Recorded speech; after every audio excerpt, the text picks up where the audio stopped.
Hi, I'm Dr. Kara Christ, Director of the Arizona Department of Health Services.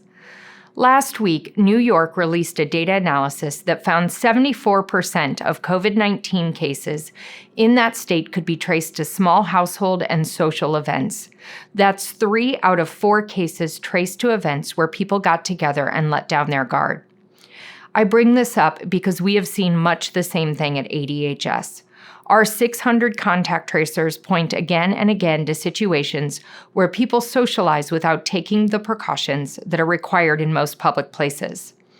I'm sometimes called upon to administer COVID-19 tests.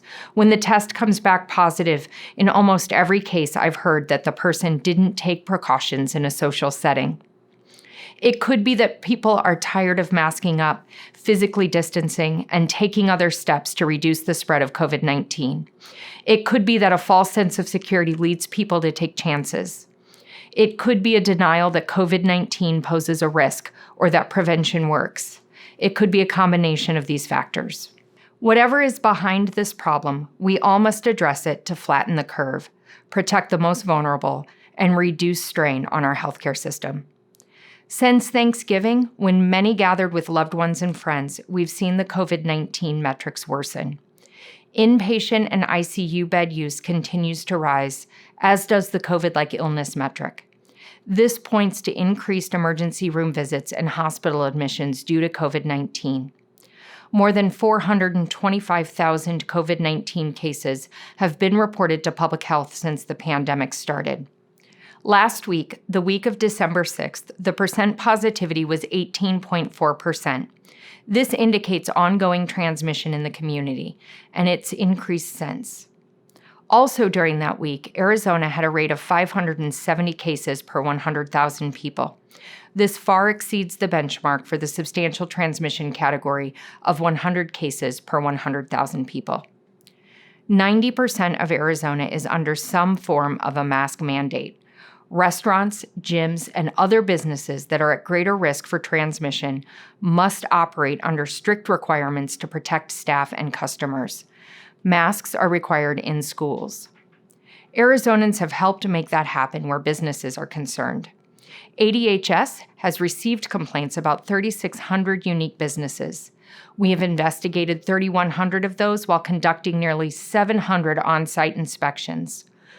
Please continue to help by reporting violations of the requirements to our business compliance hotline at 844-410-2157 and online at azhealth.gov/compliance-COVID-19. Informal settings cause me the most worry at this time. A student may be protected by mitigation steps at school, but contract COVID-19 during a sporting event or a private get-together where precautions aren't as easily enforced. Someone who is required to wear a mask to shop for groceries may then invite people over for a dinner where people don't wear masks or socially distance. These create situations where this very contagious virus can spread more easily. Our holiday guidance now focuses on factors that produce various levels of risk. It is important to keep them in mind if you decide to gather with people from outside your household. Be aware of how much community spread is in the area where you plan to celebrate and assess the risk of hosting or attending a holiday gathering. COVID-19 transmission is currently widespread throughout Arizona. If weather permits, consider hosting your gathering outdoors. Indoor gatherings with poor ventilation increase the chance of spread. If you gather inside, create airflow by opening windows or doors, and make sure to wear masks and maintain physical distance. Keep in mind that gatherings that last longer pose a greater risk of exposure than shorter gatherings. Larger gatherings pose a higher risk of infection than smaller gatherings. If you choose to gather with people who don't live with you, limit the gathering to 10 or fewer while masking up and maintaining distance. Gatherings with attendees who do not adhere to COVID-19 prevention measures pose a greater risk of transmission. Gatherings with more preventive measures, such as mask wearing, physical distancing, and hand washing, pose less risk. To learn more suggestions for gatherings, please visit azhealth.gov/winterholidays.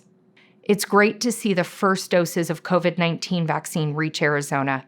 Healthcare workers and long-term care facility residents and staff will be the first to benefit. When your place in line arrives, I urge you to get vaccinated.